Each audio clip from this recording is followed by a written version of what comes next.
without further ado, Paul, the floor is yours.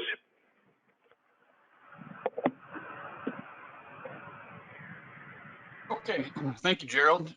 Thanks everybody for participating, and Gerald, thank you for the invitation to participate in this seminar series. This is my second time doing it, and I've really enjoyed it, and I think there's been a lot of good information that's come about. So today, I'm going to talk about a tale of two load tests regarding drilled shaft construction and how that relates to performance. And it's a very unique project in that we have a couple of different load tests on biaxial bidirectional load tests spanning a couple of decades. And so really there's been a lot of advancements in the drilled shaft construction industry in this time frame. And so results of two different load tests will be explored herein. So the outline, again, two different load test contracts that were both individual contracts, so separate from the actual bridge construction contract, which is a little bit unique. First one was in 1995 and the second one in 2012. And then I'll touch a little bit on the foundation construction contract. Since we're not just doing research, we want to go out and actually build a bridge. And so the load testing certainly sets the framework for that. We'll go over the differences in construction and results, what implications those results have on the design. I'll give you a bunch of photos of the bridge foundation construction, and then we'll wrap it up with some conclusions. Project I'm going to be talking about is the St. Croix River Crossing Bridge.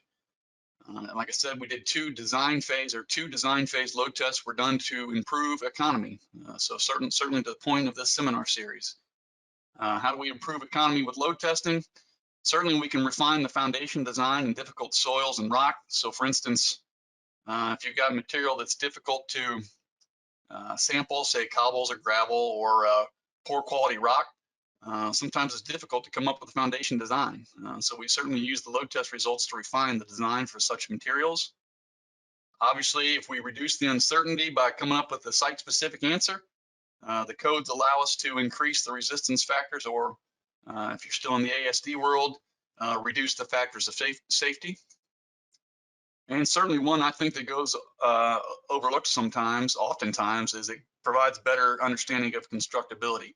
Where we have materials, soil and rock materials that are difficult to sample, oftentimes they are also difficult to drill and to build drilled shafts in. So these load tests provide us an opportunity to better understand constructability, especially when they're design phase load tests before the full contract is awarded.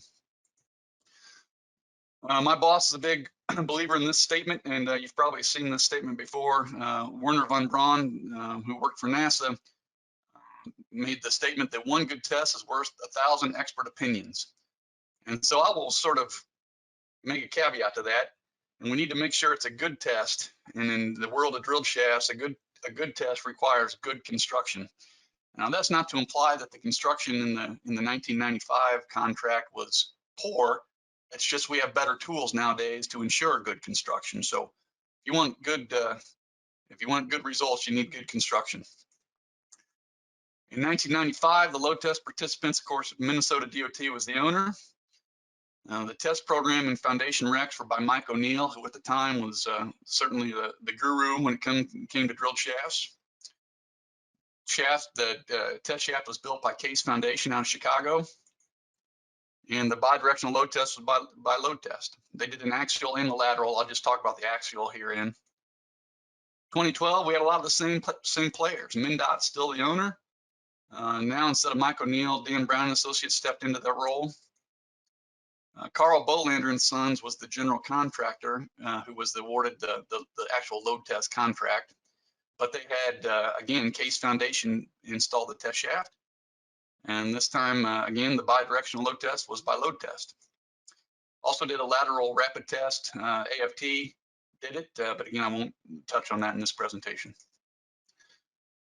Early foundation construction contracts. So after all the load testing was done and the foundation design was complete, in 2013, they went out and built the bridge foundations as a separate contract from the superstructure. Again, same players, MnDOT. This time, Edward Kramer and Son was the GC. There you go, Case Foundation, their third time to the site. They were the drill shaft contractor. Buckland & Taylor was the bridge designer as a sub to HDR, and DBA was involved with the foundation design. Okay, so where is St. Croix? It's about maybe 30, 35 miles east of the Twin Cities, between Wisconsin and Minnesota. In real life, you can see the St. Croix River, and the bridge is there in orange. We're crossing the bridge from the lower left is Minnesota up to the upper right in Wisconsin. Somewhere between the cities of Stillwater and Oak Park Heights is where it takes off on the Minnesota side. Another view, aerial photo looking, you can see the bridge construction, the foundation construction has already started. So that's the alignment of the bridge. In the foreground here, you see Stillwater, Minnesota, and in the background there is Wisconsin. Okay, so the two load tests. In 2012, we did it in the river, which is almost more like a lake, slip part of the St. Croix River. 1995, the test location was up on the bank on the Minnesota side. I will say this is an Extrados bridge, which is it's almost like a bunch of mini cable stayed towers. It's a really unique bridge structure. There were 5 towers in the river, and I've got some photos of that later on. So what's it look like in real life? In 2012, you can see the location of the test shaft approximately, and then the same thing in 1995. So really, you know, in plane dimension, we're only talking about a couple thousand feet, less than a half mile of distance between the two test shaft locations. Again, you can see in the upper photo there, or the upper figure there, where the location of the drill shaft was relative to piers 9 and 10. Very general subsurface profile. We had about maybe 20 to 25 feet of water in the St. Croix River. And then what's locally referred to as the organic muck. Very soft, highly compressible, high organic content, really bad acting material. That's over sand and gravel. And that sand and gravel to the east gets a little thicker, of course, and ultimately makes the bluff that's on the Wisconsin side. And beneath the soil overburden, we have sandstone in the Franconia Formation. You can see also the profile view of the bridge, really unique structure. So in 1995, the test shaft, the rock socket diameter was 4 foot, and a 7.5 foot diameter rock socket was constructed and tested in 2012. When we look at the uniaxial compressive strengths versus elevation from the two different eras, and I've also superimposed the rock sockets in elevation view for your information. You can see we're kind of dealing with really the only rock samples, the core that we were able to retrieve and test. We're in the range of 100 PSI to maybe 2,500 PSI. But again, you know, recovery and RQD were pretty low in this really weak sandstone. And so it was difficult to find core samples to even test. So certainly the results are biased, but I think what I'm trying to show here is there's not an appreciable strength difference between the two test locations at the elevations we're talking about. Comparison of the two test shafts, again in 1995, we had a 48-inch diameter rock socket. The socket was 28 feet long, so from elevation 549 to 521. Most of the shaft was not filled with concrete. Only this bottom 28 feet was filled in the socket with concrete. 2012, we did it a little bit differently. We actually built what we thought was going to be a full-size shaft. Of course, that's 7.5 foot or 90-inch diameter rock socket. Again, if you'll note, the elevations of the rock socket are pretty similar. We're from 561.4 down to 514.5. So a little bit longer rock socket, but certainly that's just because it's a test and we wanted to make sure we capture what we need to capture. Also, we fill the entire shaft with concrete because this shaft was also subject to lateral load testing up at the top using the rapid test method. A couple photos of the construction of the 2012 test shaft. The organic muck as it comes up in the drilling bucket, like I said, very soft stuff. You could almost pour it out into these concrete cylinders. Very difficult material to sample, as you might imagine, and very soft, providing obviously providing very little axial or lateral resistance. Sand, gravel, and cobbles, we probably are all familiar with how difficult it is to sample such materials. You can see, cobble-sized particles. That's certainly not going to come up in a SPT. But we'll obviously get refusal blow counts on this type of material, which may not really be indicative of the in situ density, but rather more so of the particle size. Sandstone, this is on the auger coming out. I will note that the transition from very dense sand, gravel, and cobbles into very weak sandstone, it is a very difficult transition to identify. And oftentimes if you're going from soil into rock, you can note the drilling behavior and say, okay, well, there's some chatter. Maybe I know I'm in rock because the rig's having to work a little bit harder. That's not so evident when you're looking at the transition from very dense sand, gravel to weak sandstone. So very important to have qualified people on site to help identify based on the cuttings. In 2012, we used all the tools at our disposal to ensure good construction practices. And so by that, we airlifted, not only to clean the base of the shaft thoroughly, but also to exchange the entire fluid column, polymer fluid column. We used a visual inspection of the base using the mini SID to verify that the shaft base was clean. And we also, of course, watched the effluent from the air lifting operation, and we can give a qualitative indicator when the effluent is clean or clear. We know that we've probably got most of the soft material off the base, and so a very high degree of scrutiny was applied during construction to the inspection of both the test shaft and the production shafts. In fact, I was not around in 1995 when that test shaft was constructed, but I do know that their cleanout method was simply using a one-eyed cleanout bucket. So no airlifting or visual inspection of the base was conducted. Of course, these days when we do a test shaft, I almost always view it's associated with a sonic caliper or some sort of depiction of the in situ measurement of the volume and shape of the socket. You can see the vertical profile there on the left of the screen.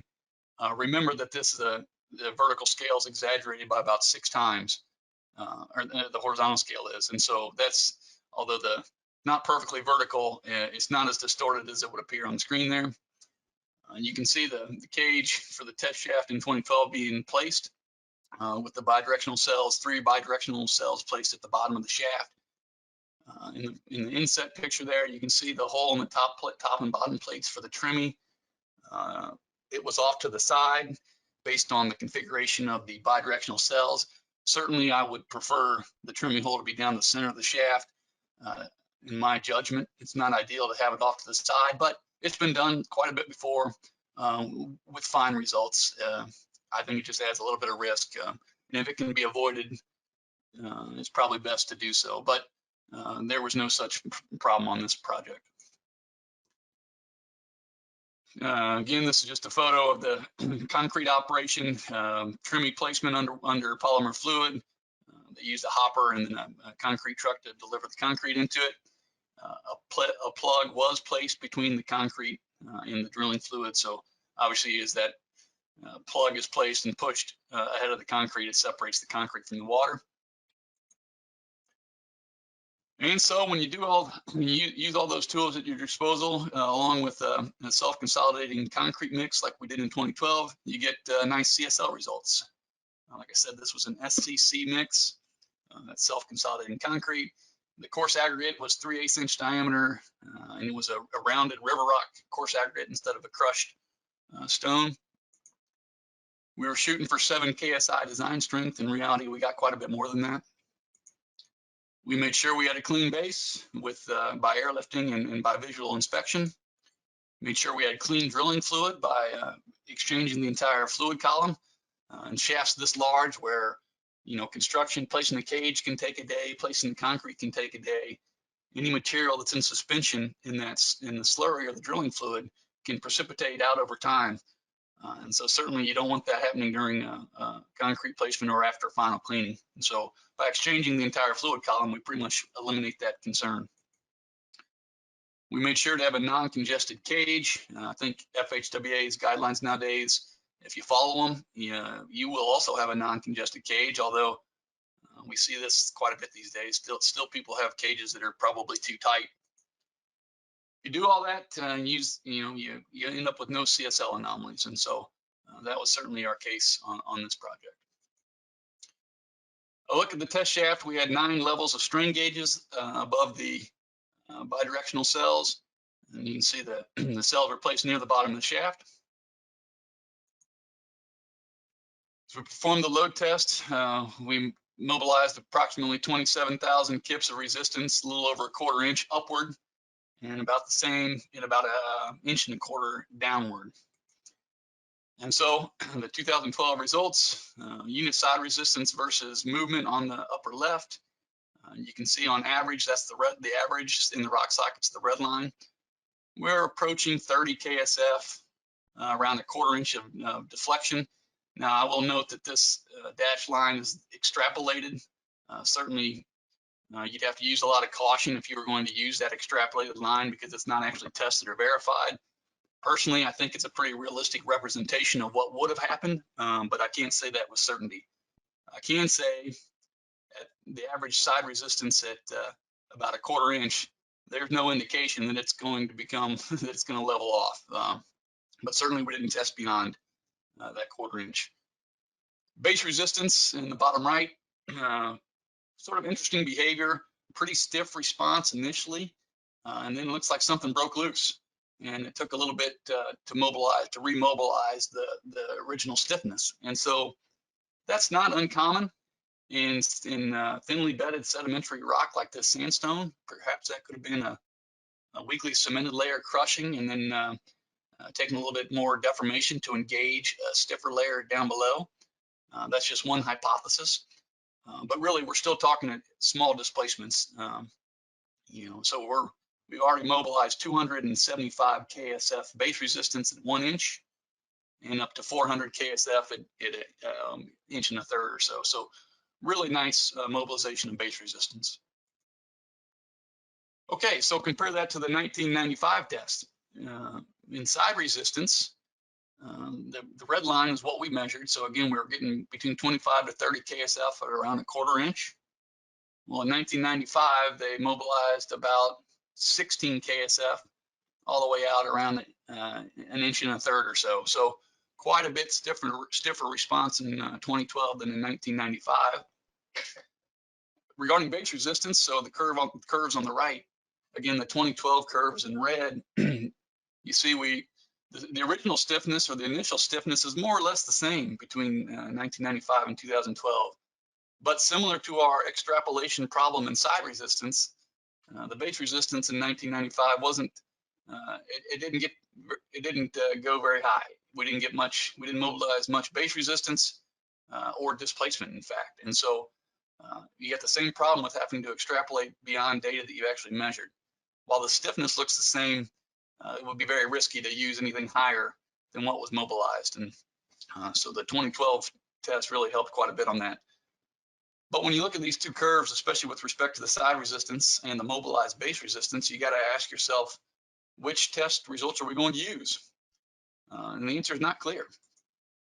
So what we did is we looked at some of our other experience in sandstone, one of them the nearby I-35W replacement, where in quotation mark good sandstone, we mobilized somewhere between 27 to 45 KSF, depending on deflection. And so that was commensurate with the test we ran in 2012. And then we looked at some other sandstone information, and one I'm showing here is in the southern US and some weak sandstone, where we used a rapid load test and mobilized about 29 KSF side resistance. And so, I think when we compare our experience in other parts of the world or other parts of the states, we have confidence that the higher side resistance we mobilize is realistic. So design recommendations following 1995. You had to use a nominal side resistance of 7.5 KSF and a nominal base resistance of 40 KSF. That's what was recommended for design. Now, those were actually in ASD terms, so I had to compute them or transfer them to nominal base resistance, convert them to nominal using LRFD. But following the 2012 test, now we're using a nominal side resistance of 25 KSF, or a little bit more than 3 times greater. and the nominal base resistance of 250 KSF, which is about 6 times greater. So beneath each tower, or each leg of the tower, and there are 5 towers and 2 legs each, so 10 legs of towers, we had a 2x2 group. And so that's 40 drilled shafts for production. Using the 2012 results, load test results, that came out, that equated to an 8.5 foot diameter socket, 25 foot long for each shaft. Now, if we were to use the recommendations from the 1995 load test, again, if we were to use apples to apples comparison and stuck with a 2x2 group and 8.5 foot diameter sockets, then they would have had to been 143 feet long as opposed to 25 feet long. So certainly we probably, if you had to use that, you wouldn't have used a 2x2 group, because you probably wouldn't want to build a 143 foot long rock socket, of course. But for an apples to apples comparison, it really shows the savings by using all the construction tools we have at our disposal these days. Okay, so if you're like me, you're asking, well, why the difference? So a couple things I came up with: a concrete mix. 95, they used a 9-inch slump compared to SCC in 2012. I don't think there's enough of a difference there. I think a 9-inch slump can work just fine in drill shafts. In fact, I know it can based on other load test results. Okay, what about the fluid head pressure? If I'm looking at the center of the rock socket, the test socket, in 1995, that's an equivalent fluid head pressure of 78 PSI. In 2012, it was 148 PSI. So, that's a difference of about 2 or so. Maybe that's enough. My personal opinion is that that's not the smoking gun that would be the difference between side resistance performance. Drilling fluid, possibly. It was water in 1995. In 2012, we used polymer. Maybe the polymer helped preserve the integrity of the sidewalls. It's possible. Clean out. You would think this would mostly just affect the base resistance, but who knows? 95, they used a one-eyed clean out bucket, and in 2012, we airlifted. Different bedrock behavior, and we were on different locations or different, slightly different sites, but all in all, pretty close. 95 was on shore, 2012 was over water, but really, I think the bedrock as cored and tested would indicate very similar characteristics. Different rock socket size, possibly. 95, we had 4 foot. 2012, 7.5. Really, the inverse you'd expect. Based on some conventional wisdom, maybe the 4 foot diameter would have shown a higher side resistance than the larger diameter, but that's the inverse of what we found. Really, I don't think there's too much of a scaling difference between the two. So I don't think that's the smoking gun either. Okay, this is probably a big one. Different times, the socket remained open. Now, again, I wasn't there to observe at 95, but the reports indicate that socket was open between days and weeks. In 2012, it was only open hours. And so it's not definitive, but certainly when in weaker rocks, there's probably a lot of good that can be done by getting the concrete in the hole as quickly as possible. Different maintenance of drilling fluid. So that means, did they keep a positive head? I don't have any idea if that was done in 1995. I'm certain Mike O'Neill would have known to keep a positive head, but I don't know for sure if a positive head was maintained the entire time. I can assure you in 2012 it was. Okay, some pictures of the foundation construction. You can see the 2x2 groups under each leg of the tower. Spoils barge and encased foundation building the shafts. Another look, now they've got 2 groups going. This is on the bluff we're looking down is the Wisconsin side. So the first 2 piers of the bridge starting from the Wisconsin side. The finished bridge, again, splits the border between Minnesota and Wisconsin. Really, it's very elegant structure, and photos don't do the scale of it any justice. It's a giant structure, and it's really magnificent. That's an actual photo. It almost looks like an architectural rendering of it, but that is an actual photo. Really beautiful, ended up really beautiful structure. Again, looking down the completed bridge structure as it's open to traffic. This is from Wisconsin looking towards Minnesota. And the overall structure. So you see the five piers. and the drilled shafts, of course, supporting each one of those piers, designed based on the 2012 load test results. So final remarks. For drilled shafts particularly, especially in the wet, construction dictates the performance of the shaft. Obviously, we need to do our best to get the design right, but more attention needs to be paid to construction because ultimately, in our judgment, that dictates the performance. We should use all the available tools we have at our disposal. So that's a highly workable, stable concrete mix, whether that's SCC or a traditional mix. Both can work fine. But you know, we shouldn't be putting 4-inch or 6-inch slump concrete into a big drilled shaft in the wet anymore. We know better.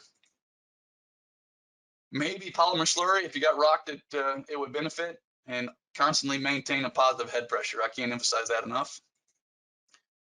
We have the tools to clean the base and exchange the fluid. Usually it's an airlift, but there are other tools available. We have them, we should use them. We should inspect the base with new tools available, whether that's the squid, the SID, other devices are out there and coming online as well. So we ought to inspect the base with the tools at our disposal. Of course, use a cage with adequate openings. If you need to, bundle them or use high-strength bars.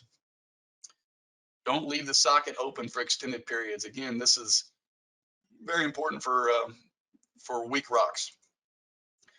And you know, like I said, to the point of this seminar, perform design phase load tests. You get the most bang for your buck during the design phase. We can refine the foundation design, oftentimes improve it, increase the resistance factors, or decrease the factors of safety, depending on your mindset, and obviously provide better understanding of constructability. Okay, that's all I've got. Thank you very much. And